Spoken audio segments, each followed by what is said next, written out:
When you pass from this earth and you meet your Father in heaven, where Isaiah promises you will leap like a deer,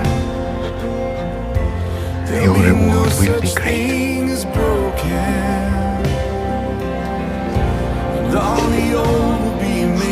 So hold on a little longer. And when you discover yourself finding true strength because of your weakness, and when you do great things in my name in spite of this, the impact will last for generations. Do you understand?